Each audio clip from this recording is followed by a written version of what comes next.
The Mike and Tony Show is intended for a mature audience. Listener discretion is advised.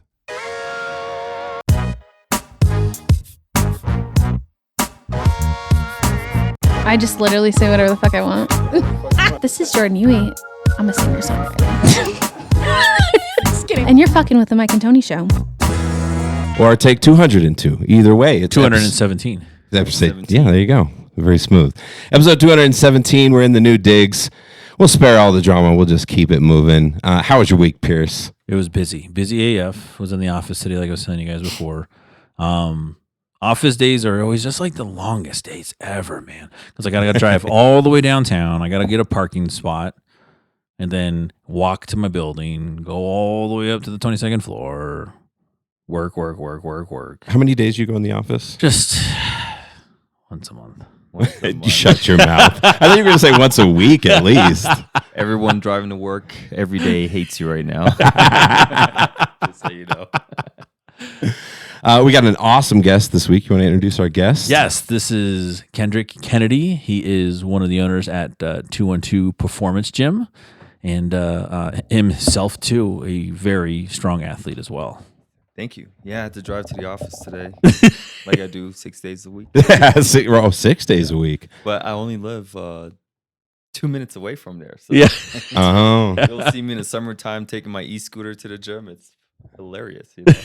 I'll be passing up some clients on there. Wait, why aren't you running to the gym?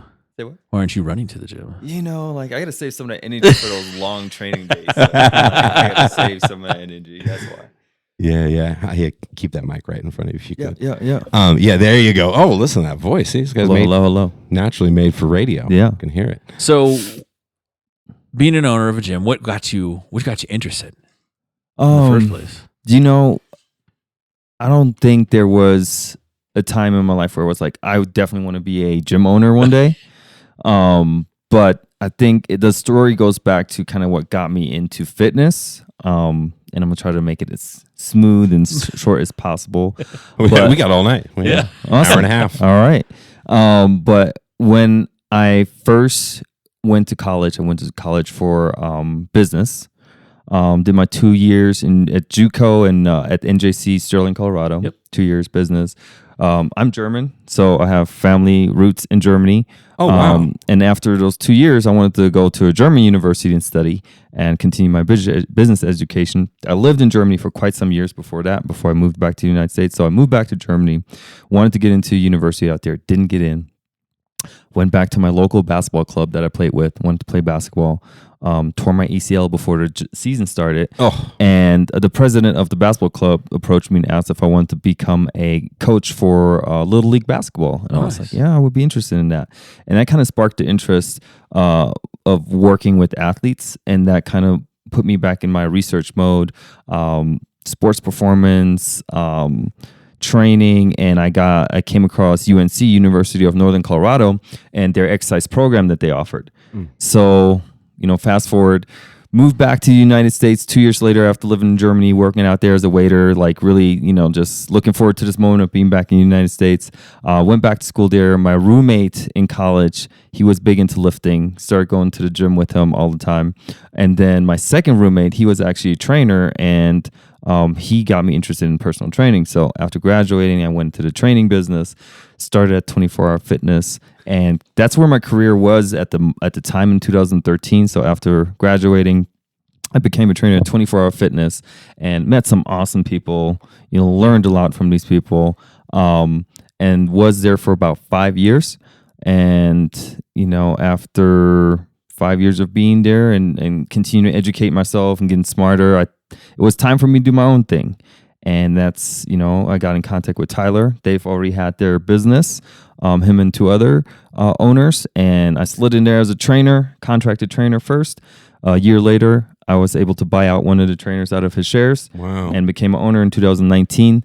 Right before the pandemic, but it was a great learning experience. So, how did I get into becoming a gym owner? It's this long story of how did I tear my ACL? How did I? This one person just approached me and talked about this opportunity to become a trainer, and this whole life that I imagined of being a guy in a suit, living in sitting in an office, making millions of dollars, shifted in that moment. And now I'm a gym owner, helping and changing people's lives. And it's crazy how faith works like that sometimes. And I truly feel that this is my calling in life. Oh yeah, being I love a gym owner, being where I'm at now. And who's to tell if I don't tear my ACL, I play basketball, I eventually get accepted into the university and then go to school out in Germany if I would be happy with my life, right? Yeah. But I can truly say in this moment that I absolutely love what I do. That's the best. That's a theme in all our guests, I'd say. Pierce. It is. People come to what they do by an accident or just by way of chance, I guess. Yeah. And so, that's always good to hear. That's how Dollar started off as a teacher, just by way of chance. It was actually a podcast guest that we had on that was working in education, volunteering with kids. Oh, okay. And at that time, I was doing music full time, and I was like, he actually had to go to the bathroom during the podcast. Yeah. Left. We kept rolling, and I was like, "Man, Pierce, I think I'm ready to set the guitar down." And I had been scared. I actually wanted to be a teacher when I was a lot younger, but I never did it because I didn't stick with college. I was like a super straight A student all through college, and then I fell apart my 4th year. I was just tired of the whole system, and I became a gypsy, Pierce. I was wandering the country, doing whatever I wanted. With the flow, yeah. But then when I was hearing him, I was like, dude, I gotta just go back and finish. So I went back, finished a bachelor's, got a teaching license, and just kept going. Got a master's in education, and just loving it. And same as you, man. I wake up every day excited to do what I do because it feels good. But for years I wasn't on that path at all. And you're like, oh, I wish I did it at a younger age. Not really. Like you said, everything happens for a reason. Yeah. You end up where you end up. Yeah, exactly. I think that's the beautiful thing of being alive, it's just things can shift in your life, and you can always find a new purpose, and it doesn't have to be I knew from the day I was born that this is what I'm gonna be, right? Or this is exactly where I'm gonna be. So it's a beautiful struggle, I like to call it when you have to embrace the struggles along the way and the paths that you go, and that just makes you who you are today, So you have probably some crazy stories to tell people before you became a teacher, and that makes you even more interesting. So that's cool. Yeah, very, and sometimes too, you do things you don't like. And no offense, Pierce, but when he was my boss, when I did do that, I did it for years because I was working at a gas station, never finished the degree, and my wife was pregnant with my son, and so immediately it was like, oh my God, I got to do something. And so I fell into working in financial aid in colleges, and I never liked it. Which is, dude, I did it for 10, 11 years, and I never moved up. I was cool with that. I didn't. But to be clear, he did like working for me. He did working for you. He did like working for me. I don't know. I liked you. I'd rather be doing this with you than processing financial. Did he make you come into the office 5-6 days a week? No, but I saw him mad one time. Okay. One time, everybody else was in trouble. Thank God Wasn't I on time that day? You are on time that day. Yeah, we all got in trouble. Mike was all of our boss, and we had it made in the shade that everybody was on the phones is where we started. So we were off the phones. We were enclosed. We had our own little office. Yep. It was all of our homies. It was just us friends hanging out all the time. That's pretty cool. But everybody was late every day. And people started to notice. People started writing Mike about it. And then Mike told us, he sat us all down, had a very clear conversation. Everybody better be on time tomorrow. Yeah. And the next day, Tony's the only one on time. Everybody was late. Tony's the only one on time. Yeah. Is that the only time I've ever seen you mad? I think it might Probably, be. Dude, yeah, I've never seen you mad other than that one time. That's the thing though. When you work with your best friends like that, you can get very comfortable. It is, and it's hard. Where we? And as a manager, and as being a boss, it's also hard on you too because you're like, damn, dude, I can't be hard on these guys. These are my friends. These are my homies. And you're like, yeah. But then I was like, you guys are killing me, bro. You guys are killing me. I got people breathing down my neck right now. Yeah. You have to let them know. Oh, that's crazy. So you have connections to Germany. Where were you born? I was born in San Antonio, Texas, actually. Oh, okay. So my dad was in the military army. And when he was stationed in Germany, that's how he met my mom. Oh, and she moved back to the United States with him. and they got stationed at the Air Force Base in San Antonio. That's where my brother was born. 2 years later, I was born. So we both were born in San Antonio, Texas. I have a younger brother. Wow. He was born in Germany when he got stationed back into Germany. So it was a little back and forth between the U.S. and Germany for a while. Oh wow! Yep. Wow, that's such a cool upbringing. Do you speak German? Yeah, ich spreche sehr gut Deutsch. Meine Mutter ist Deutsche. Yeah. Dude, maybe we can pick up some German. Yeah, man, I can teach you guys a couple words here and there. They come for that one sentence. Yeah, exactly. But very no, cool. I was born in San Antonio. We moved back to Germany when I was 4. When I was 2. My older brother was 4. My dad was stationed in Gießen. We had a house out there. From there, we were moved back to the U.S. to Colorado. So my younger brother was born in Germany. We moved back to Colorado, and then some years later, my parents split up, and my mom made the move back to Germany because she just felt our upbringing would be better there, and she just wanted to be close to her parents. So she up and left. My dad still was on active duty, so he couldn't just leave, but they split ways anyway. So that's how we got back to Germany in 1995. And then I was out there till 2004, and then I moved back to the US. For myself and I, my brothers came with me, but they went back to Germany, did their thing out there, and I decided to come back here and then go to high school out here. After living in Germany for 9 years, and that's kind of part of that path that I went in life. Where'd you go to high school? Interesting. Gateway High School, Aurora, Colorado. Yeah. It's Olympian. so Fellow Olympian. Right here. Yeah. Fellow Olympian. Okay. I went to Gateway too. Did Is you that play the mascot basketball there? Yeah, I did. You did? Yeah. Under what coach? Sweet. Me too. Yeah. Man, Sweet is old. Yeah. Or Sweet, if you're hearing this, man, you're old, dude. You've been training a lot of people. Yeah. Man, that's so interesting having that kind of an upbringing. Any differences, giant differences? Like, what do you what do you notice is drastically different between Germany and the United States? Man, drastically different. Or if maybe it's not. I think both have their pros and cons, right? Like anywhere, but it's hard to describe, man. I think the cultural difference is definitely very noticeable, right?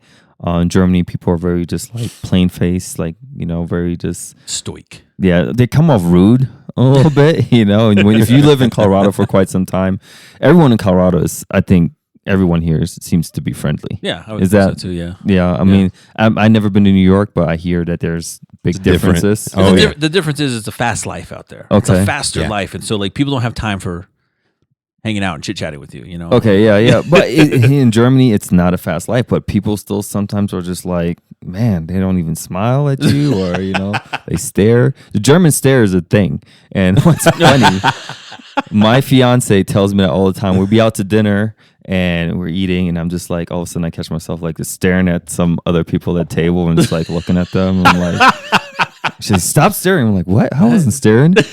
And that's a fucking German thing to do, It's like the German stare. It's like, and then when I go back to Germany and I see people do it to me, I'm like, fuck. It's like, that's That's uncomfortable. the German stare. I'd be doing that too. It's just, You're like, that's what I've been doing this whole time? Yep. It's called the German stare. So yeah, the cultural, like, big differences, I think, too, is just a lot with the social aspect out there. We could go into details, but I mean, out there, you will never be poor. I think that's how I feel. Like, even if you're living on the street, you're still getting a check from the government. Oh, okay. Out here, if you're living on the street in trouble. you don't have a house, you're poor. Yeah. Out there is like, you'll still get support from the government. You still will have an apartment to live in. You'll still have basic necessities. Exactly, to live and like actually live your life. Wow. If someone really chooses to live on the street 100%, it's because they choose to, but they don't have to because they have programs to really support people. Do you see it in Germany still though? You see people who live on the streets? Yeah, absolutely. It's still there, but it's not as out of control out here. It's an interesting choice. There's probably a lot of other things going on. Yeah, probably. Somebody's making a choice to live in the street. Exactly. That's wild. That's exactly what I was hoping for. Like, to hear some drastic difference like that. That's really crazy. Because it's a problem here. But I suspect Germany's more aligned probably with the rest of the world compared to the United States well, I guess I can't say the rest of the world. Maybe the rest of the Western world, as we say, or whatever. Europe. Yeah, sure, Europe and United States. Yeah, just because in other places, I definitely throughout Europe, right? Mhm. Like taking care of people is just part of what we do. Yeah, exactly. There's definitely there are more giving in that aspect. Yeah. And then out here, like, it's really hard to get by if you're broke. You know, you're broke. Sure. You know, Yeah. it's really I've been there. no way to put it. You know, it's like really hard to get by out there. Yeah. They will still give you chance after chance, and if you apply yourself, you can still make a good living out there, and do something with your life. You know, and Yeah. I think that's a plus of Germany, but it also can backfire a little bit too. Like, with the way they're giving out that money, freely like that, and so that was my becoming next a problem. question. Does that? Yeah, is that a big problem? Yeah, or a problem? it is. But I mean, do I know a very detailed, like in details, how that is affecting the country? My younger brother probably knows more, and my older brother because they live there. But it has become a problem out there for sure. Mm. So I mean, like, there's a balance, like Sure, you can do yeah. too much of good, and then at one point it's going to be people like, take advantage. yeah, people will start taking advantage. They'll figure out the loopholes, Yeah. right? And and that's what's happening out there right now. I also was telling Dollar, like, I've been to Frankfurt and I've been like the Greece Mhm. and like some other European countries and in China. I've been to China too. And I feel like other countries, like, here in the United States, like, there's people that smoke, there's people that like vape. Mhm. And I feel like Europe, they smoke. Oh, they a smoke. lot. Oh yeah, Like in their airports, Dollar, they have a smoking section, bro. right? It's like a glass fishbowl, and you can just see the smoke being sucked up in there, like as they're in there smoking. Just That's wild. It's wild. Did you see the difference in cigarette packaging too? Oh, yeah. In Europe? Like Yep. they have like graphic pictures Yeah. of like literally someone dying with their chest open on the table, and people are still buying the packs. Like, oh, smoking. I'm like, Wow. Yeah. it's just it is crazy out there. The smoke aspect. when I was coming back from Frankfurt, they smoked so much. There was a guy on the plane smoking. Oh really? Yeah, Was he vaping? He'd go to the bathroom Oh shit. and he'd I remember you smoke. talking about this, dude. Yeah, he'd go in the smoking and come back, and everyone was like, as he walked by, was like, "What the fuck? He smells like a cigarette, dude! Like, what the hell?" And like, so people were like starting to notice because he'd get up like a few times. It's a long flight, right? Yeah. And then like finally, when the stewardess came over and like started speaking German to him, and you can tell, and he was like, like, so he's he's in like, not denial, me. I wasn't but doing it. I wasn't everyone doing knew he anything." did it, Oh, huh? bro, dude, he was coming back every time, just smelling like a cigarette. Oh yeah, he was addicted for sure. And so it was like, I was like, geez, dude. I was like, can they just like, because I think you can get like super fined for You can that. find like $5,000, right? Something, Or dude, something yeah. like that. Something crazy. You could get banned from the airline. But yeah, from but they were like, flying they again. love their cigarettes in Europe, bro, and in China. Like in China, Oh, they it's love smoking there too, Oh, right? Yeah, like you're on we were on the plane. You're like, right when you get to that duty free zone, the international zone where they allowed to sell stuff on the plane, like at tax free and stuff. Yeah. Dude, there was They people were buying the cart. Yeah. They're like, I'll take 10 Stocking of up. those. Yep. Yes, bro. Filling up Yes, backpacks. and you can't use them right away, right? You have to wait until you get home after Yeah, customs. yeah. But dude, yeah, cartons. Mhm. Just buying cartons of cigarettes, dollar in the air. Like, Yeah. Well, nicotine is unbelievably addictive. It is, and it's expensive too. And it's Yeah. crazy to see the dollar amount that people are spending on it, even though it's still going up. It's ridiculous. They will, smoke cigarettes over eating food. Yeah. The people that are really addicted. And I used to work at a gas station, so we sold a shit ton of cigarettes. That was one of my favorite things, though, was seeing like the different types of Types of cigarettes. smokers? Yeah, and I try to guess them when people would come in, and I hadn't like seen them before. Marlboro. Here we Yeah, go. that old fucking grimy, carpenter dude. He's like 66 or Want something. the Once comes in, Reds. big fingers, like all dirty, paint on his shirt and shit. The Reds. Camel non-filters. Oh, Camel non-filter. Yeah, well, that's always still one of my the collection story that I had of Betty and her unique voice. So I used to do collections like in my early 20s, and one of the ladies I called one time, her name was Betty, and she was over like Massachusetts, something like that. And I remember the first time calling her, she's like, "Hello." You're like, "Oh," sound like the Marge's sisters, And she was like, "Hello." You're like, "Yeah, is Betty there?" "Speaking." You're like, "Oh my God, okay." And so every week I talked to her, and it would be the same thing, right? You're like, "I don't have the money, sweetheart. Sorry." And you're like, "Oh my gosh." And so she's like, but I do have a settlement check coming. I'm probably going to start settling some of these debts. And I'm like, okay, that's cool. Then one day she called me and she's like, hello, Mr. Pierce. And I was like, oh, hey, Betty. And she goes, how'd you know it was me? I was like, oh my gosh. It's your voice. I was voice. like, honey, you have a very distinct voice. So I told her, I was like, you have a very distinct voice. And she was like, darling, I've been smoking Marlboro Reds for 40 years. And I was like, most likely unfiltered. Like, 100%. Yeah, smoking is so bad. Like, it's so many like cardiovascular doctors. That's what they say is like it's the number one piece of advice that they have for people in general. It's like, well, back in the day, they would like for radio people, they would encourage them to smoke because their voice, because it gives you that raspy voice, that deeper voice. Back in the days, there were commercials with doctors in them that told you to smoke to keep you younger, right? So there's a lot of things that happened back in the days. Like smoking in an airplane was normal, right? Yeah. Or like smoking. I was still in that generation where as kids, we were like, how old were you? I'm 37. I'm about to turn 37. 37. Oh, okay.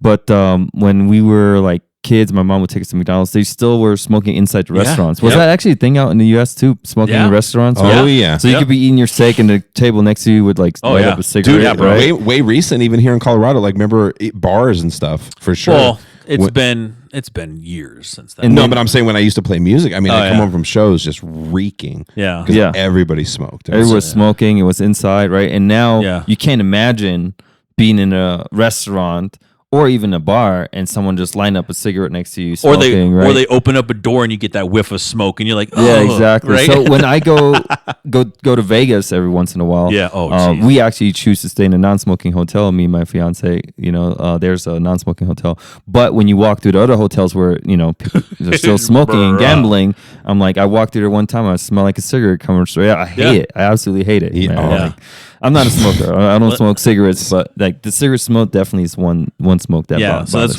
when I used to back in the day, because I've had many jobs as well. I've had multiple jobs. How old are you? I'm 43. Okay, I'll 43? be 43 in 18 days. Okay. 18. Yeah. Tony, how old are you? 45. 45. Okay. I'll be 46 in whatever 10 days after that. Yeah. Okay. But no, so like I used to serve at Carrabba's, the one over there by Gateway off Iliff. Okay, yeah, I know that. I used to serve at that Carrabba's, and every single time I would purposely, I'm not a smoker either, I would purposely choose the smoking section though. Because why? Smokers are drinkers. And drinkers, the higher the tab, the better the tip. Oh, and so okay, every single smart. time, and so but I would go home like and blow my nose. Yeah, and it'd be black. Yeah, like, so you're risking lung cancer over a higher tip. Yeah, awesome. I mean, yeah. that works. Me in my 60s having emphysema now. I was like, well, dude, my my upbringing was everybody was chain smokers. Yeah, like I grew up and I've read some of the stats on kids who do grow up with that, just smoke in the house all the time. It's not good. There's so many health problems that come later in life. I have all of them, Pierce. I was falling apart at 31. So no, but it was, for me, I hated it so bad, and I always had long hair. And so like when it would just smell like smoke your hair. The worst was when my parents moved to Colorado. So I grew up in California. Okay. My parents moved out here to Colorado, and I moved in with my grandparents for like a year and a half, the last part of my high school years. And my grandparents smoked nonstop in the car, sitting at the table, smoked at dinner, smoked everywhere. And so finally my uncle had finished the garage outside, and it was kind of a mess. It was like not a great place to be, but it was a way for me to get away from the smoke. Yeah. And I remember but the shower was inside, and I'd come in and like put the towel around my head and go running out. Like, so I understand on a very deep level, like the whatever, I'm just driven away by that smell of smoke. It's the worst. And being that kid in school, you're like, I smell like cigarette smoke. Damn it. Yeah, it's the worst. It's worse. My mom used to smoke in the car too when we were younger, and like, like didn't like that whatsoever. It's like, I'm blowing it out the window. You're like, still. It doesn't matter, Mom. I smell it. That is hilarious. But yeah, so definitely like the Europeans are very heavy on smoking for sure, man. The other thing, I was just Googling on my phone a second ago because I was curious. Not nearly as much obesity out there either, right? I guess it depends where you, but no, I think a lot more people are reliant on public transportation out there too. Yeah. So you got a lot more people walking. That's a big staying thing. active. I never thought about that. When you go, and it's easier the transportation systems are easier out there, but you see a lot of people walking. You see a lot of people going to the grocery store every other day, buying their groceries fresh, right? They always have to tote bags with them. So yeah, I think obesity is less out there, but it is still a thing out there, but not as bad as in the United States, right? Well, where everyone is always sitting for 8 hours at their job, and then they're in their car, and then they are getting fast food, and they're sitting more at home, right? So a lot of sitting, not a lot of like moving around, right? So out there, it's more common to really like to walk to places and like, you know, get off the train station and walk to your next bus stop and stuff like that. That's a big part of all those blue zones throughout the world too. Is walking is a big part of life. Yeah. Well, I was going to say, too, the other thing as well, because, like, there's once upon a time I got a wild hair up my ass, and I was like, I want to go to fucking Europe. I'm just going to live in Europe. And it's like looking at places, and you're absolutely right. They go shopping, like, almost every day because their kitchens aren't like our kitchens here. Like, we have massive kitchens in the United States. It's stupid. Huge. Right? But, you know, they're like, they have their fridges are mini fridges. Yeah. You know, so they don't have a lot of stuff that they keep, like, they have to buy it fresh. Stock. Yeah, exactly. so they all buy it fresh. They're going to the store all the time. You know, you're getting prepped for dinner, and so I mean, it's a lot different lifestyle. Yeah, small kitchens. It's always this. But another thing too that I noticed here in the United States is, this just happened like a couple years ago. They just finished the sidewalk going from, which way do you take to get to the gym? What are your cross streets? I take Tucson. You take Tucson? I go past the Broncos training facility, and then you go down the training facility, and then you get on Fremont, and then get on Tucson. Yeah. Okay, so that going up, so you go past that jail, right? And there's a sidewalk, right? Yeah. So you go up the sidewalk and you go down. So I would try to walk to work every once in a while. So I just don't just drive for 2 minutes. Like I'll walk, but there's a sidewalk issue out here. So you'll walk. And then it stops. All of a sudden, like the sidewalk stops. I'm like, so did they think people just want to walk to here and then start walking on the fucking street? You know, and that's like there's corners everywhere, and they just finished the sidewalk over there. But I'm like, it's the year 2024. Why is there not a sidewalk here? And there's businesses all throughout there, right? Yep. People work there, and I was seeing it every time. Like when people would go on their lunch break walks, they would walk, and then all of a sudden you see just someone walking on the street because there's no sidewalk, you know, and that's the sad thing. It's like we're so focused on building streets out here that we totally forgot. Like we should probably build some sidewalks too. You know, like and there's still a lot of spots probably in Denver where or in like kind of these areas where you'll see it like there'll be a sidewalk and all of a sudden the sidewalk ends and it's like, so you just thought I'm gonna start walking in the mud, right? Yeah, I know, right? Yeah. And it's the worst, man, and it's dangerous too. Yeah, that too. But in Germany, I mean, you get anywhere on a bike, you get anywhere on a sidewalk. There's going to be sidewalk. I remember if it was. I actually, so years ago before I taught math, I taught ELD, and we did a unit on that. And there was a specific lesson where we were looking. I think it was Germany, where we were comparing like the public transportation systems, and we got deep into that of like how this country is not walker or like pedestrian friendly at all. No, it's just in recent years that they started implementing more bike lanes, right? So and then you got European countries that are light years ahead. You know, like Amsterdam. Have you guys ever been to Amsterdam? Oh, I would love to go. You ever been to Amsterdam? No, I have not. I've been to Amsterdam. If you guys go, they have fucking bike racks that are like 4 stories high, and there's probably like 1,000 bikes on them, and every person knows where their bike is. And they'll get off the train station, they'll grab their bike, and they'll get on the bike path, and they start riding their bikes, and it's just like nonstop people riding bikes, and they all know it's just a system that when you live there for quite some years, they just know, you know. And don't get your ass on that bike path as a pedestrian. You'll just hear that ding, ding, ding, ding, ding. They're aggressive, man. Yeah. I mean, but when you guys go, you're gonna be like, I remember Kendrick told me this. It's insane to see it in person, you know. Yeah, absolutely. I would love to go. We should go to Amsterdam. Can you imagine? We should go to Amsterdam. You guys should go. That'd be a blast, Pierce. Do a pop-up podcast. Have you ever had an interest in going there? Does it interest you at all? Oh, yeah, for sure. Yeah. I think you guys will love it. It's the most diverse country in the world. I mean, Amsterdam is the most diverse city in the world from cultures, from a cultural perspective. And it's just because they were the first ones to legalize marijuana, and Yep. everyone from Europe just started flocking to Amsterdam. Sure. And then also outside of Europe, people were like, you can smoke weed there, you can buy it for legally, Right. and people would go there, and then people would like settle down there, and next thing you know, you got all these cross people like having children with the white blonde women and then the blacks, and like and next thing you know, and that's just generations, and like Just a you'll meet mixed someone out culture. there and it'll be mixed with like 10 cultures. Wow, that's Yeah. amazing. Yeah, I would love to. I'd love to go out there.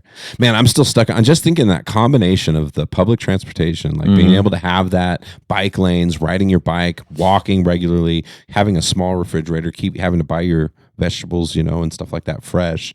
It just contributes because when I looked up the order of countries for obesity, United States is about 42% obesity, whereas Germany is at 24%. I think you're like 92, or Germany's 92 or something like that, and that's got to be. It's just lifestyle, like our whole lifestyle here. For most European countries. And then you add to it in the United States the quality of the food and like what they're doing with food, how it's just this big money grab that does not give a shit about what they're putting in it. They just want people buying stuff and getting addicted to stuff and all that kind of thing. Yeah, there are certain things that we put in food here now that are actually banned in European countries, right? Yep. Funny that you said that, like the weight wise too, like I would go to Germany and I would eat. I feel like I would eat way more than I do out here usually. You wouldn't gain anything. And I'm like, I come back, I'm like, damn, I lost a pound. How did I lose? That's what I felt like when but I was also in Greece, walking a lot more too while I was out there. That's what I felt like in Greece too. Like I would eat like crazy, right? Like I was eating lots of seafood, like all different stuff out there. And the same thing, I was like, oh, at the end of the day, like I'm so full. And I'd come back and I was like, damn, I didn't gain anything, dude. I was like, all right, like. Yeah, try that same thing out here and you'll be 10 pounds heavier. Oh, yeah. It's unbelievable. Yeah, I had a friend who's gluten intolerant, and so she doesn't eat bread, cookies, absolutely no carbs while she's here because it jacks her up. She went out to Europe and was like, she ate everything. She was like, it was amazing. She didn't have any problems, no stomach issues. It's unbelievable. It's the way that we make our food. Yeah, big difference there. Yeah, food's the new cigarettes, if you ask me, in the United States. You were saying the 42% of is the United States is obesity. That's probably the 42% is probably under the Bible Belt line. Let's be real. That's all those southern. I don't know. Southern food, Southern comfort food. states, yep. Yeah, Colorado is one Fried of the food. fittest. Yeah, we states. were one of the top states for just people being active. Yeah. Sure. Yeah. Sure. And I think it's, huge attributes, right? We got a lot of beautiful things to see. We hiking, Absolutely. Yeah. like being outside. We have 345 days of sunlight here in Colorado. Yeah, sunniest so- state in the Yeah, United yeah. States. Yeah, it's a beautiful place to be. That's why I was so glad. I never looked back once I came out here from California. I grew up in Fresno, California. Have you ever been to California before? I have. Yes. I've been to Burbank. I've been to LA. I've been to down the whole did the whole drive from San Francisco down Highway 1, right? Is it? Yeah, there's the 1 and the 101. Yeah, the one. So we This would take one the goes right by the coast. Yeah, right by the coast. Did that with my grandparents. They absolutely loved that. Yeah. My grandparents, my mom, and I've been there. Oh, very cool. Very cool. But I grew up in Fresno, California. armpits I of don't know if you California. have you ever been to Fresno, heard anything No, about I Fresno? have not. Where's that located? Like, It's so the Central reference. Valley, so we would have been east of where you were driving along the coast. Okay. If you went inland quite a little, probably 3.5, 4 hours, there's a giant valley there. There was an ancient lake there for a very long time. Okay. And so it's below sea level, and it's just this giant, very fertile farmland. Okay. So it's this very interesting combination of like farmland, Meth. gangs, meth, and really like insane conservatism. Okay. Like, yeah, it's wild. So it's a different place. So when I came out here to Colorado, I was just like in heaven. Have you ever heard of Humboldt by chance? No. Okay, so Humboldt's like it's a very small college town. It's Humboldt's actually the name of the school. Arcata is the name of the city it's in, but it's in the Pacific Northwest. It's just shy of the Oregon border. Okay. Right on the beach, and it's like a beautiful place. I went to college there for 8 years and walked away with no degree. But it's a big weed. It's known for weed, right, Pierce? Yeah. I mean, is it still? Yeah. I'm so old now. I don't even know anymore. But Humboldt used to be very, very known for the weed too. So, but yeah, so I came out here. I never looked back. And I met my wife and had kids, and I don't want to go anywhere. None of my kids do either, and they're lucky they get to call themselves Colorado natives. Right? Colorado natives. So jealous. Do you have to be here a certain amount of years to call yourself a native? I call Tony a native. I counted him. Yeah. I counted You have to. Tony I in. think Honorary. after you should definitely get honorary. Yeah, after a certain amount of years, you should be considered a native. You know. I mean, I've been here since 2004 with a 2-year break, so I would say I'm a native after 21 years. You know? Oh yeah, I came here in 2003 or 4. Yeah, honorary. There you go. Yeah, same. Both you guys. Very cool. Oh yeah, that's interesting. No, we're talking about the obesity before. Yeah. Okay. Yeah. Tying that into what you do, like as a fitness trainer Yes. and personal trainer and stuff like that. Like, what are the challenges you see when you're like training somebody that's like that likes their food, basically? That's a really good question. You know, I think the biggest challenge is the mental discipline that has gotten lost over time, and you know, like controlling bad habits, because, or you know, just really figuring out, like, I need to really figure out the person, what's going on, and I like to look at all aspects of their life, like what movement are they doing, like, because you can have someone that loves their food and look absolutely freaking amazing, you know, but they also work out a lot, right? Yeah. So, but the challenges with people that are really like at the point in their life where they're very, I would say obese, in the obese level and like unhealthy ranges, right? It's the lack of motivation to like be disciplined in that aspect of eating healthy, moving more, right? But also then having that feeling when you do too much of bad things to your body over time, it just compounds, and you do it so often, it just becomes a natural feeling, right? Yeah. That when they start exercising, that's definitely not a natural feeling, right? But, or when they start moving a little bit more, when they get off their butt, you know, sitting 8 hours at work and then sitting more at home and just eating junk food and eating bad foods, right?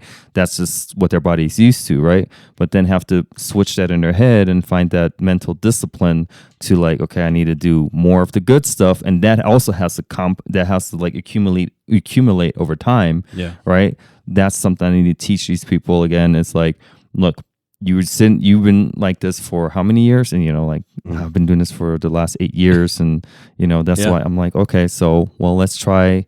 You have to just go step by step with them, right? You just can't throw them in there like, here's a diet plan, eat this, right? But which is what everybody wants, because everybody wants like a super quick fix. Exactly. And then that's where I explained to them, like, your body didn't get like this over like just a few months, overnight, right? yeah. So I don't know why you think your body's going to be like this over a few months, right? But I guarantee you, if like you go the first couple weeks and you go a month and you go 3 months and you do that over and over again, and you go for your full first year, you're going to be a totally different person, right? You're already going to be a different person after the first month, right?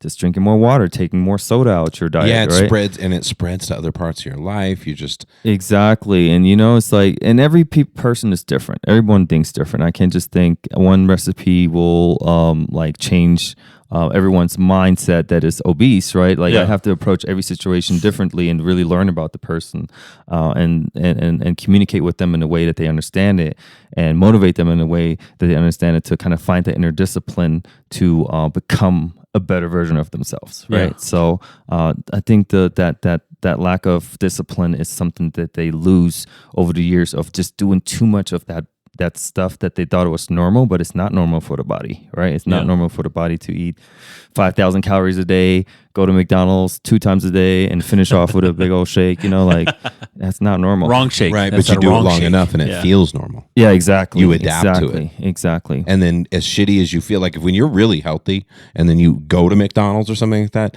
it feels awful. It's the opposite. Yeah. You You're feel like, awful. ugh. But when you do it, and then you do it again, you do it again, It you feels start normal. to, It you don't feels even comforting. notice. Yeah. It feels comforting to them, you know, and that's the thing. It's like they associated being unhealthy with being comfortable, Sure. right?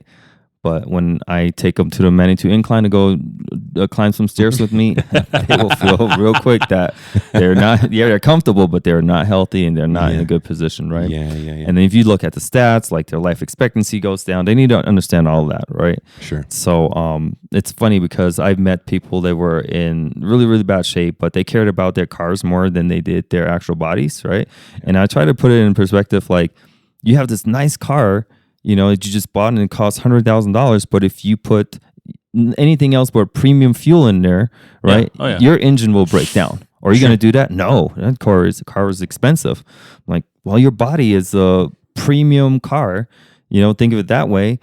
And if I tell you right now, you need to stop putting this shitty fuel in your body because it will break down eventually. You got to go into the shop, which is the doctor's office, over and over again and get all kinds of prescriptions, right? That's going to happen. It's like the association of like my body is not as important as this object, right? That just is mind blowing to me. That is still happening nowadays, But yeah. Well, and I think, like you said, there's this habit that builds up.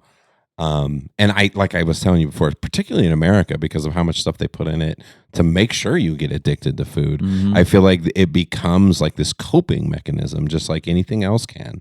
And then it just becomes part of regular life. It's ongoing. And then when you try to stop that, it's not that different from trying to get off drugs or something. Yeah, Your body's so used to running in a certain way. So I like what you said about small steps, because I mentioned to you before the podcast, I teach. And so to me, that's what it's about too. It's like, because if you can get, for me, if I can get a kid to get just like a small victory, like a little bit, that's a good feeling. And then you can use that as fuel to get one more and then another one, and then you build and build. So it kind of, I think I like that philosophy in general. Yeah. So I encourage any trainer out there, when you get a new client, do not put them on a strict diet, right? Because diets are meant to like come and go, right?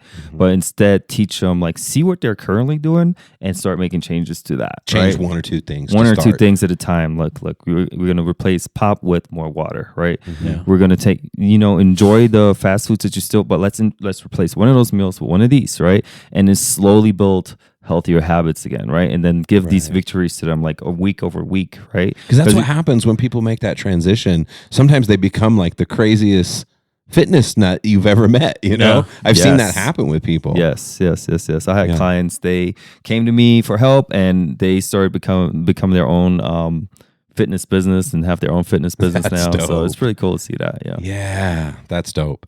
Sounds like a really fulfilling career to me. Oh, it is. It is really, I'm blessed to do what I do because, like being able to see someone's life change from where they were at and to make them just that person that is a better person for themselves, first and foremost, but like a healthier dad, a more confident person, right? Someone that just, feels great about their body, but also just mentally can just like accomplish more throughout the day, people are dealing with depression. All of a sudden it's just have that confidence. They don't have that anymore, right? Sure. So I've seen it all in my career, and that's definitely a very fulfilling thing. Yeah, absolutely, man. Good for you. What's the future look like for you? Do you see yourself just kind of doing this for? Yeah. I mean, I absolutely love what I do. Being a business owner and being a personal trainer and having my own training business, it's absolutely.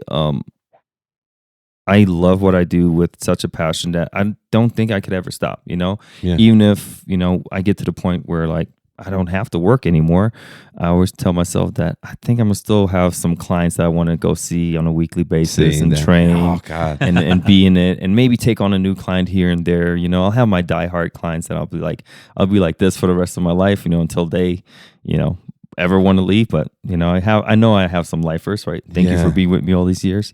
But it's just something that I'm truly passionate about, that I don't think I could see myself like just walking away from it one day. Like I want to do it when I'm in my 80s. Truly brings you joy. In my 90s, and like be out there and like maybe take a trainer that's just started off to like a new level of in their career, stuff like that. So if it's not training people anymore, it's going to be teaching trainers to become better trainers, or teaching other training businesses how to become more successful, right? So I think the future right now is it's continuing to build what we have.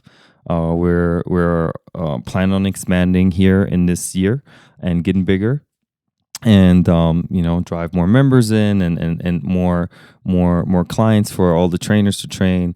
And get to the point to where, one day I can pass, the knowledge that I have to someone else, the right? Next generation. So that would kind of be like my next thing I would like to look into. Like, but first, the main goal is to become the most successful training business gym in Colorado, right? Mm-hmm. And then from there, like expand in these other fields of like helping people out too. So damn, yeah. That is really cool. Yeah, their gym is is phenomenal too. By the way, like Thank I've you. been there almost 2 years now, and when I first started, I was also a 24-hour fitness employee, and I worked there for 6 years. But I worked there because I was like, I'm already here. Like, I might as well get the free membership while I'm here too. You know, so I'd work out for a couple hours and just go work for like a couple hours again. You know, and it was funny because at one point in time they used to call me once a month Mike because you know, for the regular job, like I travel, and so I'd be gone like at a conference or I'd be down you know, somewhere else, and so I'd be like there once a month for an overnight shift, for folding towels. But no, so yeah, but working at 24, and so like I was just getting done because they went through the bankruptcy, they changed their business model, they went through the different pricing as far as the gym goes. You know, the $9.99 a month. They joined the whole Vasa choose kind of deal, and that, you know, whereas I know it's affordability, right? But it also brings in lots of kids, like people that aren't really super serious. It's just like there to hang out, talk with their friends. Like, you know, 15 kids at one bench press, and you're like, oh my god, there goes my chest day. No bench press. Looks like it's leg day today, you know. So you know, and then go back the next day. Looks like leg day again. Yeah, so none of these kids do legs anymore. Always on the bench. Yeah, but no. So I was like, I remember, and I was like, all right, I'm done. Like, even though I work here and this is free, I was like, I got this is getting ridiculous. And so I was looking around for a gym, and I'd seen their gym in the past before. And I was like, oh, it looks nice. It looks really nice. I was like, I don't know if I can, you know, if I make it over there, or if, you know, it's worth that drive going over there. Yeah. And because at this time I lived further away, and then we moved, and I was like, okay, I was like, I'm a lot closer, and my insurance is awesome, so it helps, you know, take care of a little bit of that, the active and fit. Nice. But I remember going there and touring. Shout out to Active and Fit. Active and Fit. But I remember going there and touring. I toured with Kendrick, and he was like, you know, showed me around, and you know, I asked him, I was like, you know, when's peak hours? And he was all, you're looking at it.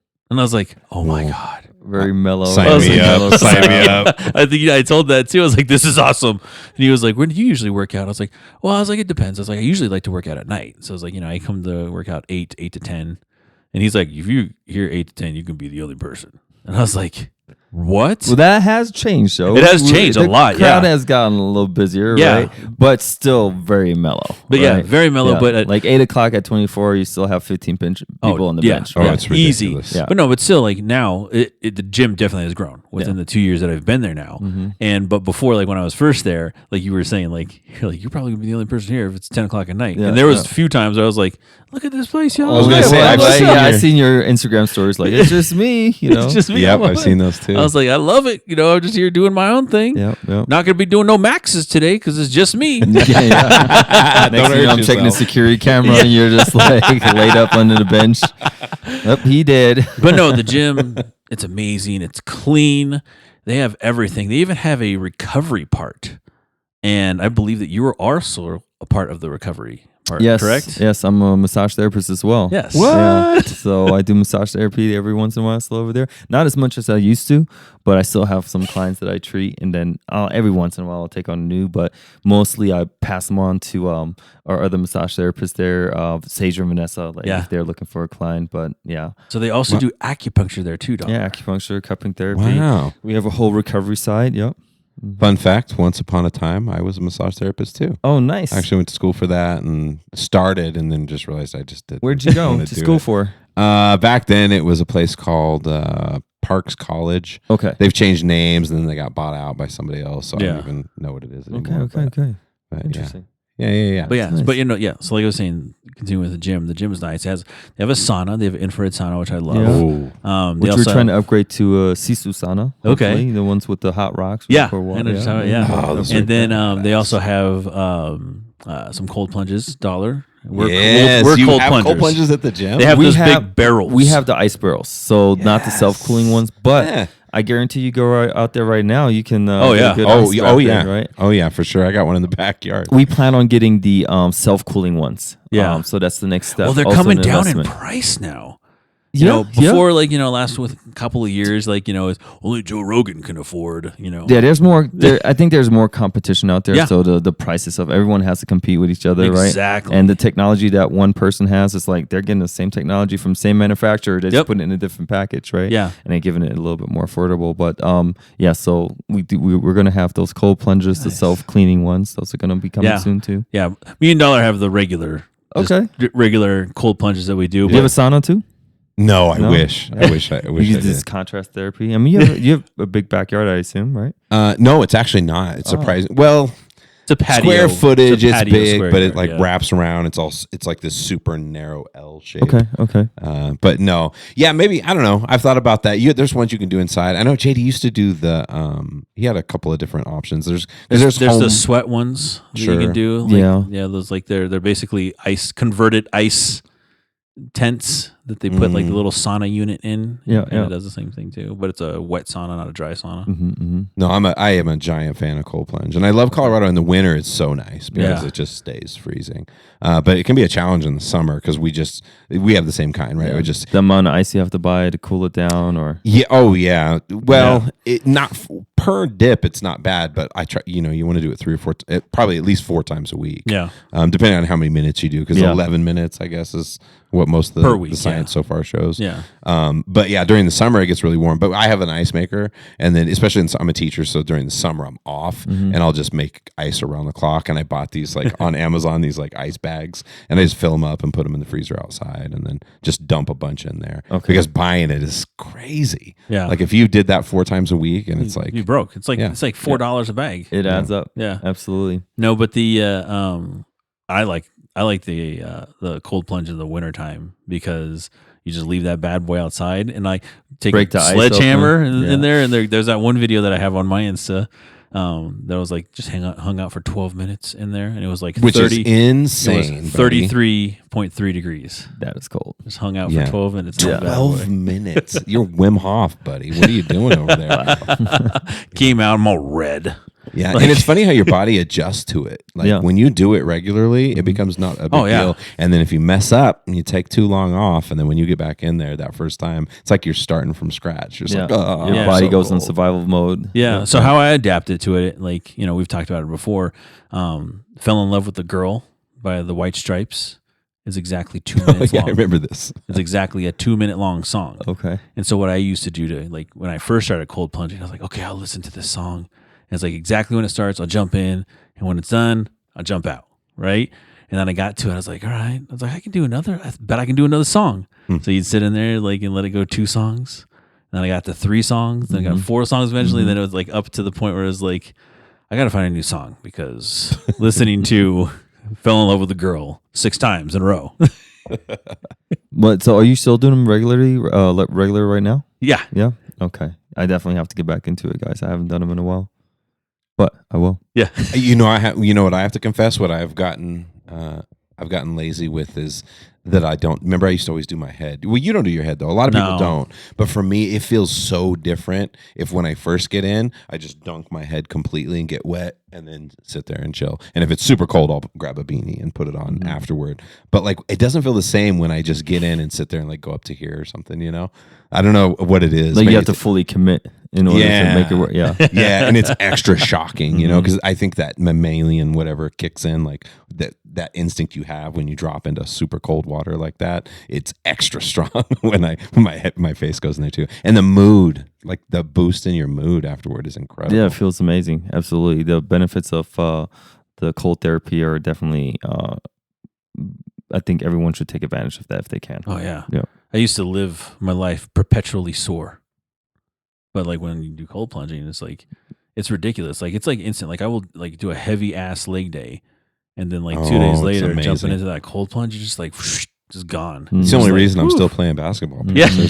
There would be no way with my knees and everything. But yeah, it just speeds up recovery. Because as you get older, there's nothing you can do sometimes. Like some of that stuff just slows down. Yeah. Like you need a little bit more recovery time. And yeah, because I told you my basketball plan was daily. Yeah. And I was going to do an hour a day. I can't, buddy. Like I'm too sore. And so I need at least 1 day off, if not 2. Without the cold plunge, forget it, once a week. So his goal, Kendrick, Tony's goal Yeah. is to dunk a basketball before 50? Before 50. Before 50. Which is a crazy goal. It's just for fun. I just really want to do it because I played basketball all through elementary, middle school, started in high school, and then quit playing. Okay.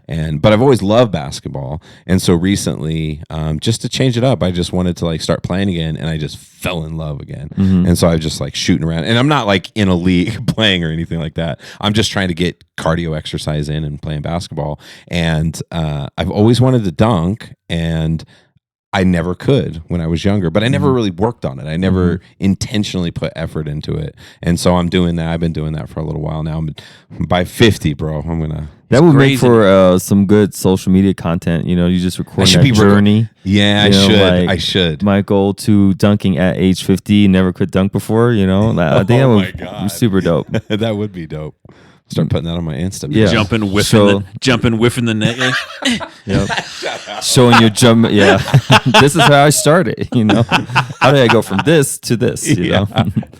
But no, you got to work on your jump mechanics then, man. You got to get on those plyo boxes. Your plyometrics have to be on point. You know, strength training, obviously. You know, stability. Like you got to like cover every aspect of getting into that jumping shape to dunk the ball. You know. Yeah. Jumping with a ball in your hand too. You know, just not jumping on boxes, but holding something in your hand while jumping on boxes. Yeah. You know, like coming off a dribble. Yeah, something like that. Things like that. So I think you could do it. You just have to dedicate the time and focus to it. That is such a tough thing for me. Like I'm gonna make strides this summer, I feel like, but when I'm working, it's insane, man. Like the hours are crazy. Like I'm gonna turn on Instagram this summer and I'm gonna see a fucking Tony Dollar and one mixtape. It's just gonna be Tony whoosh, spinning, like dunking, like doing the old Nike commercial where he puts the basketball on his shirt and spins it around. Dude. Yeah. Yeah, you know, it's all for fun. It's just everything. It's just like it's the same as this podcast. Like you got to have fun in life. You got to enjoy it while you're here and do things that you love. That's definitely a theme with everybody that we have on this show. That's a big part of why we bring people on this show is because it's people who just like go out and do something they're really passionate about, because that's a thing in the United States too, right? You add to the food, you add to the sedentary lifestyles. So many people hate what they do, like so many people. And that is just sad. It's sad that so many of us wake up, and I was that guy for a very long time. But if you get up and you love what you do, you make the world a better place. Yeah. Absolutely. You know, absolutely. And we're all different, like we were talking about earlier too. And I think everybody has different abilities, different desires, and we're so quick to like this is the linear pathway you're supposed to follow in life. You know, you go through elementary, then you get your middle school, you get your diploma, you go on to college or whatever, you go do your thing. And it's like, is that really for everybody though? Like having kids was a huge thing for me because my oldest son rejected school from the age of like 4 years old. He just hated it. Okay. He absolutely hated it. And looking back as his dad, you know, it's hard raising kids because you're learning as you go. There's no manual, and sometimes you look back and we pushed him so hard on school. And if I could go back and do it again, we would have figured out something different for him. Yeah. Because I feel like it could be traumatizing for somebody to be in a situation that just doesn't suit them like the way that they are. Because and then I guess it comes down to asking like, well, what are you interested in? You know, and then if they have a passion for, you know, I love video games. Well, then become the best freaking video gamer out there. There's money to be made at these, you know, 100%. Video game. What are those? They just professional leagues. Yeah, the professional leagues. Like they're pulling down $1 million checks. You know, sure. Yeah. You know, ditch that math book, kid. Go play a video game all night long. What are you doing here? You're supposed to be on your tablet. What are you doing? Why are you reading that book for school? Go on your PC and play right now. Get your hours in. What are you doing? Exactly. That is the truth, though, right? Even if it's something you love, it's always going to require discipline every time. If you really want to go to that next level, it's sure to be like, oh, I just play video games all the time and have a good time. Like if our goal was we are going to be the #1 podcast in America, Joe Rogan, look out. It would be a very different situation. We'd have to be doing a lot of different things. Yeah, you got to be very dedicated to that, right? There's a whole nother discipline aspect to it that comes with it. So, but I mean, like, find out about the passion. What are you passionate about? I'm passionate about. Okay, let's stay on the video games. Just like for example, right? Like, if you're passionate about video games, like, do you want to learn more how to like make them, how they're constructed, all that stuff? Well, there's companies out there that are looking for someone that will work for them, and guess what? You can play video games all day, But here's the path you have to go to get there, and like get them the interest in that, and like. They might fall in love with that, and next thing you know, your kid is working for a top 500 video game company and for running Blizzard, the show. Blizzard Entertainment. It's like here, if you want to do this, here's something you can do that's going to make you happy all your life, And 100%. I can see that you have a passion for that. You don't have to go to a 4-year college to actually like. You could go straight to an IT school and learn like the coding and all that. There's no one path. Yeah, no, exactly. no one path. I remember when I worked at an art school and gaming was one of their degrees. Like, video game design. These kids just come in like clueless, right? Mm-hmm. And it's like they don't understand that it's a degree, and so they come in and like, math. What do you mean math? And science? I was like, I'm here to design video games. I'm like, yeah, bro, that's part of this. Yeah, you gotta figure out the other parts of this school first, and then you can do your video game stuff. Yeah, it makes sense. Yeah, absolutely. Yeah, but everything's just one foot in front of the other. It's just like back to what you were saying about health. Let's change one small thing, feel a little victory, keep changing things, moving directions. Because I really do think, I'm like super cheesy, but I feel like everybody really has so much potential inside them. Like everyone, there are no exceptions. Yeah. Like people, will talk shit about whoever, but there are no exceptions. Yeah. And I think sometimes just the way the world is structured, some people it's really hard to find that and to be able to get that light inside them ignited, like you said, find something that does light them up that they want to do. And so many people are just drudging through. It's a lot of our guests that come on here too. Yeah, like and we invite people to come on to the podcast, and they're like, "Well, I don't do anything." I'm like, "No, you have a story. Yeah. Everybody has a story, man. Yeah. Everyone is cool to some aspect of their life, and so like, really, you're like, yeah, man, tell your story." Yeah. And then, people come on here, they're like, "Oh, yeah, that is cool." You're like, "See, Yep. you're a cool person, man." I wanted to ask you about the education system. Before the show, you mentioned something about an math experience here at Gateway, I think it was. Yeah. But I was curious. So what years did you go to school in Germany? I was there my first grade through ninth grade. Fun fact, in Germany, you can graduate from ninth grade and be done with school. What? Yeah, you can be done. You can just go work, But that's still a thing. It's called the Hauptschulabschluss. It's kind of the lower end education you get out there, but you also won't get good jobs with that. Lower end, so there's different levels of. Yeah, so you could do graduate from the ninth grade, 10th grade, and then you could go into internship programs if you wanted to. Like usually, if you graduate from ninth grade, you might get accepted into more of the craftsmanship. As an intern, like hard labor carpenters, stuff. hard labor stuff, but that also has changed. They don't even accept you with the ninth grade anymore. So 10th grade would probably be what you want to graduate with, and then continue to go to school. But so I went there from first through ninth grade, and then I moved back to the United States. And I went my sophomore, junior, and senior year to Gateway. Oh, okay. So level of education out there was my ninth grade education in Germany. Bring me back on track. What were you asking?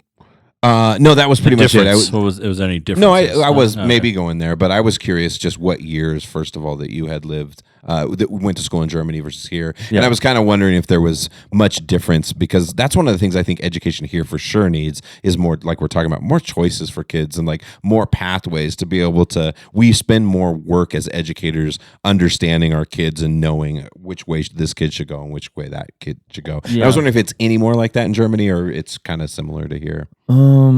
It's definitely way different the way they have it set up out there. Sounds like But I think with the opportunities for internships, like if you have a passion about something like cars, like, okay, graduate from 10th grade, start putting your resume in to become an internship at a Mercedes dealer or an Audi dealer, and then you can get into that, and then you can make that your passion. But they also will send you to school at the same time as you're like in-person learning, like the trades of like the Mercedes business or whatever, right? So like if you want to work in the back end or in the front end, like if you want to become a mechanic for a car company, like the cool thing is like they will send you to school at the same time as they are teaching you in person, right, in Germany. And that's like typically 3 to 4 year programs that they do. And then once you get done with that, then you have your like almost they'll give you your license, they'll give you a degree in that, right? And I think that's something we could use more of here is like giving like even high schoolers the opportunity like, hey, look, we have these internship programs. You can continue to go to school but specifically learn about this trade and get paid for it while still going to school, right? Yeah. So you're making money while you're learning something that you're interested in, but then you're also in school really learning more about that specific trade, right? Yeah. So if I want to become a mechanic, I can go to a mechanic school, but I can also go work for someone who is then getting funded through the government to pay me to become a mechanic, right? So it's like, it's a win-win for everyone. It's funny you say that because that was my son because he hated school, but that's what he's doing now. He's a mechanic. Okay, so like how How'd cool they would it have- have been if he would have like went to school all his life, learned about like being a mechanic, but also working at a certain age, right? But like if you're 14, 15, it's like, I really want to become a mechanic. Well, look, we have these internship programs that are funded by the government. You can work in these mechanic shops. Your labor is getting paid for, but you're also going to a specific school to continue to learn more in detail about this trade that you're learning, right? So I think that would be cool if we can have that in the United States as well, you know? I don't think we have programs like that. No. So Unless you're going to like, I think like arts schools, right? Sure. Like you have like your dance schools and your music schools, stuff like that that specialize in those kind of things. But yeah, specialization schools, not just regular schools. Yeah, absolutely. Hey, it's his first time on the show, Pierce. Yeah. So music and working out go hand in hand. yes. Okay. So we ask this for every guest that comes onto the show. You're stuck on a tropical island. Okay. You have everything you have everything you need to live a long, happy life. But you only have one album to listen to your entire life on this island. What album is that? That would probably have to be Get Rich or Die Trying by 50 Cent. Okay. That was an album so that I good. listened to It's so good. over and over and over again on repeat. And every once in a while, you walk into the gym, it'll be playing, censored version because we have some older people there.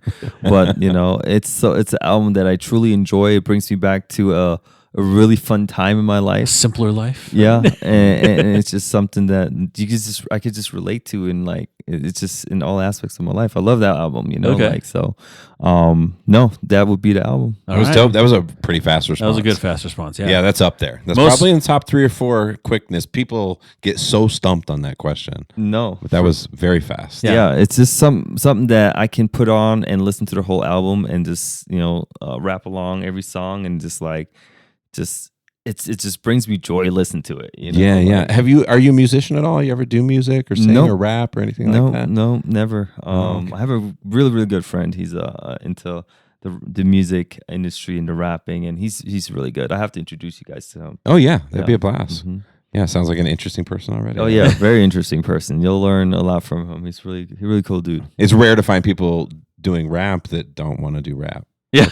You know what I mean? Yeah. And the There's certain thing is, like, professions if you're very passionate about it, you'll do it even if you're not getting paid for it. It's just like your Yeah. outlet. Yep. He has a nice setup like this. He he's invested. He has a nice mic and everything, and he's like really enjoys what he does. And he can not make a dime from it, but he just enjoys That's like the doing best. it. And That's it's what like, happened to Dollar. you have a passion for something. That's awesome. Yeah. That's the purest. I tried to. We decided at one point I was going to make music my complete career, and I didn't go to music school, nothing like that. And I was just like, this is what it's going to be. Okay. And I spent 2 years doing it. And it was okay. I mean, we got by. Yeah. What music are we talking about? Are we talking what genre?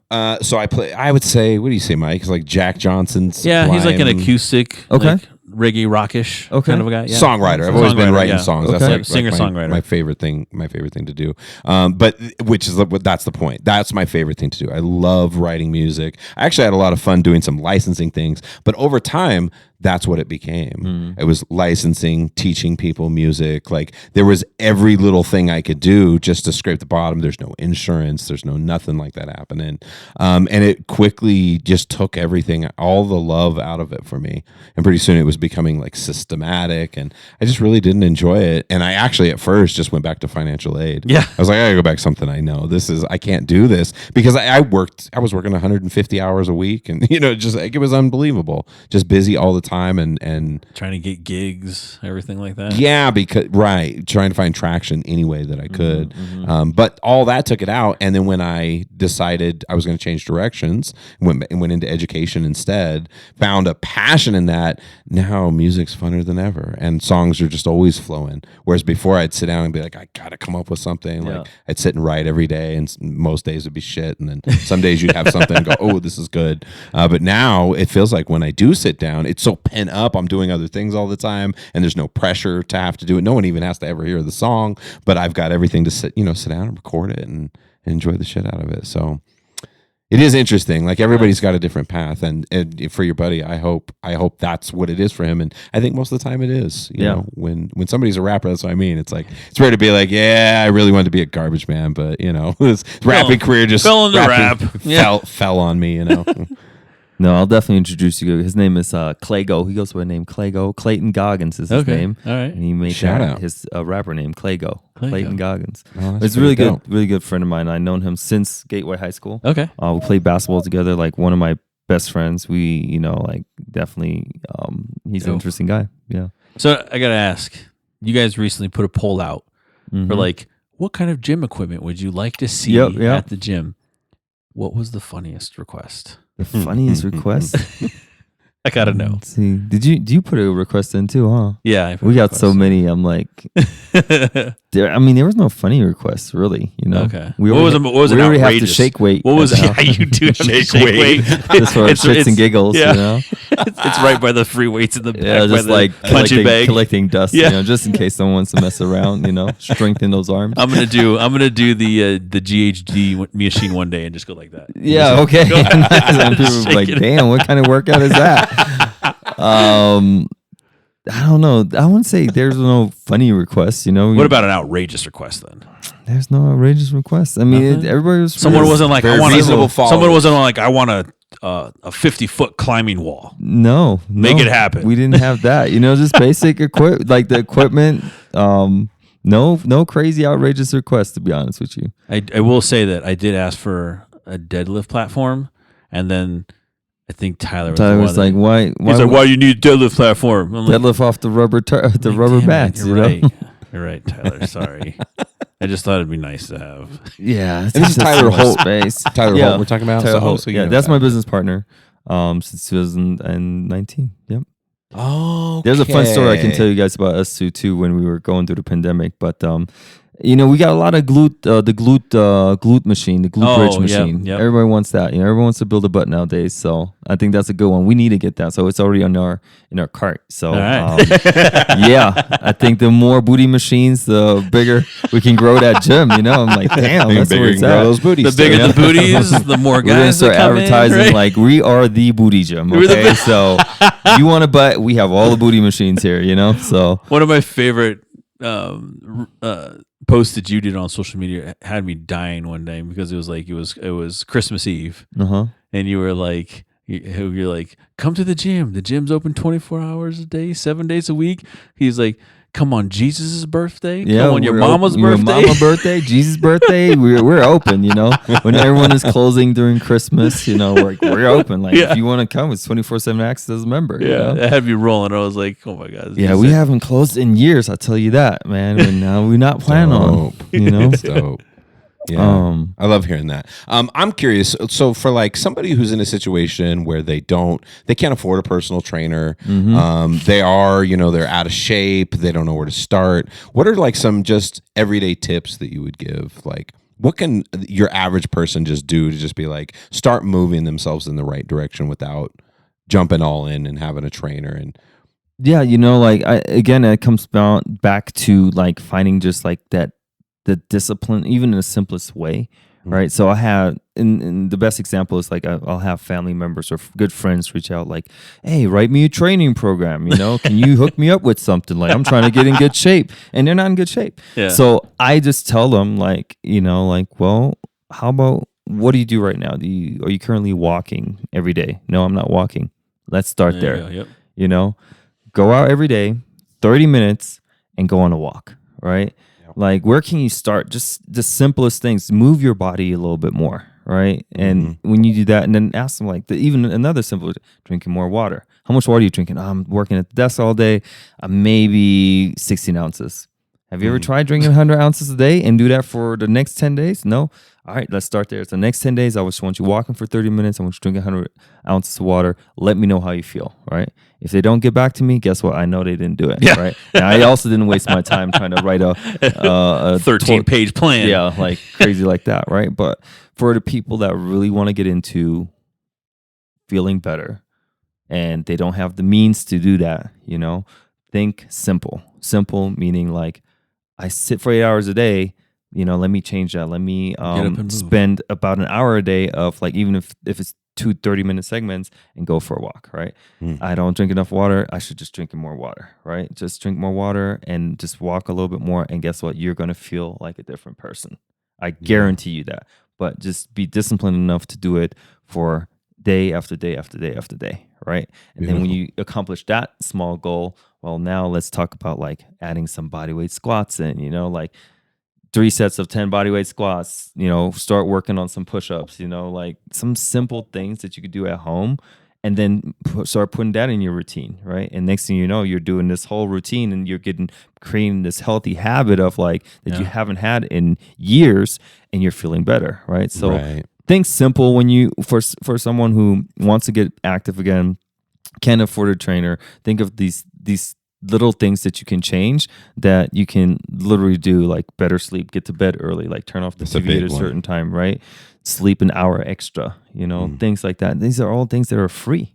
You don't have to pay for that, but you just have to discipline yourself to do it, right? That's beautiful. Those are 2 great pieces of advice. Just get out, drink more water, and start walking. Yeah, movement. Very easy. Herschel Walker used to say, like when he was a kid, the football player Herschel Walker, what he used to do when he was a kid, in between commercials of watching, cartoons or shows and everything like that, he used to try to do as many push-ups as he could. And then the next commercial, he tried to do as many sit-ups as he could. And just kept on doing that in between. I mean, Herschel Walker, when he was a teenager, was ridiculous. Jacked, That's why he was. And that's how he got that jacked. Yeah. And so, he was just building those habits by, doing something as simple as like, you're watching your favorite TV show. I'm going to pop up and do some push-ups, like and try to do as many as you can. Yeah. Read a self-help book, if you haven't read in a while. Sure. Buy yourself a $10 book at the local bookstore or on Amazon. Self-help books, start reading 10 pages a day, change your mindset as well. When I coach people, I like to now refer to my business not as I'm a personal trainer, but I'm a performance coach now, right? And I like to look at it as I like to coach people in not only in movement, right? Yep. I like to coach them in nutrition. I like to coach them in their rest and recovery. But then I also like to coach them in their mindset. So another thing that people can start doing is like start reading some self-help books, little coffee books that are like really just going to kickstart like thinking more positive, right? Yeah. A really good small coffee book to read that everyone can pick up. It's easy to read. It's called Make Your Bed. Sorry, don't know the author name, but is he the guy he was the guy Navy I saw SEAL. a video of him giving? Yeah, he gave a speech and he was talking about it. He has that book. Such a big and thing. it's a small book, but it has such a powerful message in it, and it's just like the simple thing of making your bed, how that can make you a better person, right? Yeah. So William McCraven. Yeah. Yep. So that is the book I would, if you want to start somewhere with a self-help book and you want to start with becoming a better person, you don't have the financial means to do so, and you just want to start doing little things, start with this little book. Start with moving more, drinking more water. Like these are little things you can do to become such a good person, That would go a really, really long way. Yeah. I know you mentioned sleep earlier. We talk a lot about sleep on this show. Yeah. Pierce and I both sort of are notoriously don't sleep well. Yeah. At all. For me, with you, it's a little different. Like at night, you have a hard time falling asleep. For me, it's more of like I'm working too much. I stay up too late and then I'm getting up too early all the time. And I get into this habit. And so I got the Oura ring to kind of see. It's just made me a depressed person. like looking at when I first saw it, I was like, okay, yeah, it must have been a rough week. Like, oh, it's rough. Another week. I've had this for months. I don't sleep well at all. And I try to do all the things, I not look at technology and stuff, but it just ends up getting so late so fast because I've got to commute. I work in Lakewood. So I've got I got to get up at least by 5 a.m. To be able to get out, and then trying to find the time for the exercise and those things is really challenging. But I don't know if you have any advice for sleep stuff. Because there's different types of problems, like you said, it's the same as working out. Yeah. I think every person's different. Their situation's different. The way they think is different. Yeah. I think that's a big one, right? Good sleep is a byproduct of better nutrition and exercising more. So I think you have to look at what you need to do more of first. And I think you said that finding the time for exercise is hard. And I think once you find a weekly routine of your exercises, the way you do with your cold plunges, I think that can already make a difference in how your body wants to go to sleep at night, right? So you're expending more energy. So, so sleep, I think, is one of those byproducts, unless you really have some serious medical issues. It's going to be better again with better nutrition. Mine stretching. Is if I sleep 7 hours, I get good sleep scores. But the truth is, it ends up in that 5 to 6, and then it's terrible. So it's time for me. It's like being able to get to bed, because if I'm going to get up at 5, I got to be really winding down probably a little before 9 and starting to really get in that. But I've got the kids. We've got it's just so much happening all the time, and then on top of it, I'm trying to get work done all the time. I've got way too much work. So I think I answered my own question. I really think you have to get a few things off your plate, right? Yeah. It's like wanting to have your cake and eat it. You can ask all the questions you want, but it's like if you're putting X hours into work, you're not going to have time to. I'm telling you, Dollar, I'm like a quick charge. That's what you said, yeah. The thing, because I've done the whole thing where I will wind down. I'll read a book. Before I stopped doing technology, I'd stopped looking at the phone, I stopped looking at a TV, listening to anything like that. I'll just sit down with a book and I'll read it for a little bit, and then I'll do some breathing exercises, and then I'll go to bed. And if I go to bed at a decent hour, what happens to me is just wake up early. Bloop, bloop, bloop, bloop, bloop, bloop, bloop, bloop. The battery is charged, and then it's quick. Bam, and I'm awake, and now it's 3 o'clock in the morning. Sometimes so I'm damn it, dude, I am wide awake, bro. My body was you got enough. That's it, dude. You're done. No, but I mean, you got to give yourself time, doing, because your sleep schedule adjusts to whatever you're doing. Yeah, and so maybe over time, you get a little more used to it. I told you, it's a quick charge. Yeah, I got plugged in, and it was you're done, bro. Yeah, awake. Yeah. Yeah, well, you used to say you were one of the sleepless elite, I'm the very, very tiny sliver of population. But then you measured it, you had your watch, and you're like me, buddy. Your sleep scores suck too. Yeah, I don't think I have days where my weeks where my sleep isn't as great either. But those weeks I really feel it in my workout intensities as well. But if I get really good sleep, I'm like, man, the workouts are feeling great. So I want more of that. So I try to force myself to go to sleep early and really be well rested. But well, that's what we had. One of our past guests, he's also a fitness trainer too. His name is Gobbs. And Gobbs, I was telling Gobbs this story. I was like, yeah, I'm asleep. And I was like, I am cool, bro, on 5 hours of sleep. I can power through the day. I can get a workout done. I was like, da-da-da.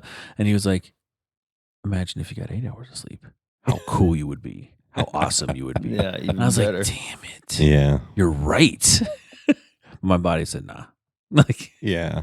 See, but it's probably just a rare, not everyone is going to be like that. A lot of people have 5 hours of sleep are not going to function really well throughout the day, right? So you can function really well with 5 hours, right? Oh, yeah. Yeah, but not a lot. Not everyone is like that. But ideally, someone wants to get about 7 hours, 7 to 8 hours every day, right? Yeah, they say 7 to 9, which I'm like, okay. God. Again, with my life, I get my sleep scores are amazing in the summertime. Because I don't hurt. School. And so, because my body naturally wants to go to bed somewhere between 10 and midnight. That's what it's my whole life. It just feels right to me, 10 to midnight. But then I need to sleep till 7, 8 o'clock. And that never happens, dude. I can't ever sleep. But during the summer, no problem. I like rising, a little bit later, and I feel great all the time. because I've seen some of those studies where like people go through these intense nutrition changes and workout changes, and they put them in two different groups, and one is getting sufficient sleep and one is not. And the result is astounding. So what is this teaching you, Dollar? It's teaching you that you shouldn't probably be a middle school teacher. You should probably be like a college professor so you can go to class like later. Yeah, right. Career change coming. Yeah. Or even if I just backed off a little and just only taught math instead of being responsible for 3 grade levels and teachers and stuff, because that's where it really, really gets crazy. But yeah, then I'm like, that's my passion. It's killing me. It's my passion. But no, it's hard. It's hard to really pinpoint for every individual what the issue is, right? But that's something you would have to know, right? Like, is it my work that is affecting my sleep, right? Is it just me not wanting to go to sleep early because I charge so quick, right? So everybody has to find what works for them. But ideally, for everyone, I think that comes to me and it's struggling with their energy and their sleep, once they start training on a regular base and start eating better, their sleep gets better as well. Okay. Right. And that's what I've noticed over the years, my 10 plus years of being a trainer, is that there's a direct correlation just of exercising more, moving your body more, not only like exercising, but also stretching, active recovery stuff that just brings your body to rest so much quicker and like easier at night. I think mine probably has to do with food. I struggle the most with like consistently eating nutritiously. But activity is not a problem. I average about 15,000 steps a day at my job. And then on top of it, I work out a couple times a week with weights, and then I do basketball and things like that. And that is kind of new. But over the years, I've been a very consistent lifting weights and drinking lots of water and all that good stuff. But I think for me, it comes down to nutrition. I love food. I love, bad foods a lot of times. Hey, look, it's nothing wrong with bad foods. I enjoy bad foods still. I'll have myself a whole ass pizza at night. I'm not going to have it 7 days a week. 7 days a week. Yeah. So it's nothing wrong with that. But then it's also important that you then you just make it more of a priority to have healthier food in your life. Yeah, absolutely. And me and Maya are on the same page. She's doing the same thing right now. So we're heading the right direction. 2025 is a brand new year. All right, so brand new studio. We'll do this podcast again in a year from now, and you guys are just going to be sitting here. Yoked. I'm gonna have to change the ceiling, bro. We're gonna get a hoop in here. There we go. I'm gonna slam dunk for the audience. Yeah, that's gonna happen. I can't wait for that to happen, man. Love to see that, man. But no, in all seriousness, thanks for coming on. Like I said, the gym is amazing, and I think a testament to how amazing the gym is that every time that I'm in there, all of your trainers are training somebody all the time. They have somebody all the time. I remember being at 24-hour fitness, and people would just be chilling. Like the trainers would just be like hanging out, and like, oh, they got a free training sessions for their 30 minutes. Like, oh, then they'd be like, dang it, and then come down and do their little 30-minute, training thing. But yeah, I mean, seeing your gym and, all the different ones, like Miguel and Roland, and all those people. Shout out to all the trainers at 212, man. They all are putting in work, and I love seeing them busy. I love seeing them with their current clients, with new clients, right? Yes, we want them to all be busy and be the most successful, because all our trainers are independent contractors, and it's always a blessing to see them busy and training people and changing people's lives. Yeah, for sure. And that's such a cool thing to see that they can. I see Miguel like snag up a whole family. He has a whole family that comes in at one time and do a whole training session with him. I was like, damn, okay. Yeah, shout out to him. Like he's a hardworking kid. Like he is doing really good, and I just want to continue to grow with all those trainers. And see them succeed. Now, the growth, does that mean you're expanding or you're currently at, or moving maybe? So the plan is where we're currently at, right? Okay. So we're still waiting on some contractual contract things to finalize. And then, we're going to break down the wall and then go into space next door. Yeah, so cool things coming for sure. We got about 19 new pieces that we're going to order definitely the glute bridge machine. Right? And I'm gonna advertise the shit out of that machine. I'm gonna have a funny video put together for it. Amazing. It's just gonna be the next 10 Instagram posts are just gonna be on that specific machine, and watch membership go through the roof. And it's gonna show you should have it like a progression and like. Oh, the glute machine, and then show somebody's butt just going to all this stuff, some paper towels on my shorts, and be like, "This is what happened in 1 week of training with the glute machine." Really, you guys asked for it. Here it is. You guys asked for it. I love that. That's nice. That's catchy. I'm got to put that in the video. Use that. Feel free. It's on the house. But we have good things coming. We're excited. We're excited with the community of people that we have. Like people such as yourself and everyone else that joins our gym. I think one person just asked me. He did a gym tour and he just looked at me. He's like, "What makes your gym different from the other gyms?" I was like, "Great fucking question." And I told him just full honesty that. Oh, sure. Are we out? No. Keep going, buddy. The music's just too loud. Sorry. I told them full honesty that what makes our gym different from the others. It's like I don't want to compete with another gym, but I know that when you come here, you get a community that you won't find anywhere else. Everyone is here to put in work. Everyone is friendly. And if they're not, come see me. I'll make sure I correct that. But I never had to do that. Like you can trust everyone in here. Yeah. There's always a smile on their, the trainer's face. The people that come here, they truly enjoy being here, right? And I think that's what we want to continue to build. We never want someone to come in there and feel like, this feels like a corporate environment. They're trying to sell me like, no, you're here because you want to be. Hey, we have a month-to-month membership. If you don't like it, you can quit. Yeah. It's really easy, Love it. Like we're not gonna put you on a year contract, but we want to continue to grow with you guys and with the community in Centennial, and I'm excited to see where this is gonna go in the next year. Phenomenal. So tell where your gym's at again. It's in Centennial, Colorado. We're right behind the Broncos training facility, 7399 South Tucson Way. Come check us out, 212 Performance Gym. Check us out on Instagram at 212 Performance Gym, or check out our website, 212performancegym.com.